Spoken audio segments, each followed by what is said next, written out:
என் அப்பா கொஞ்சம் ஃபிட்டு, எங்க அம்மா ரொம்ப ஸ்ட்ரிக்ட்.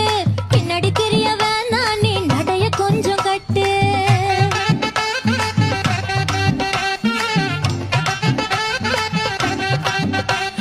வண்டி மாட பூட்டி அந்த வாய்க்கா ஓர ஓட்டி ஊரை சுத்தி காட்டி உன்னை கூட்டின்னு போறேன் ஸ்வீட்டி.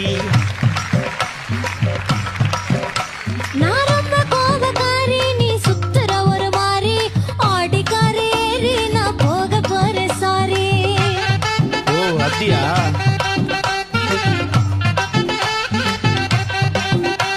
நான் வைக்க மாட்டேன் தாடி, நீ வேணா எனக்கு போடி. இந்த மாமாவை தான் தேடி உன் தங்கச்சி வர ஓடி.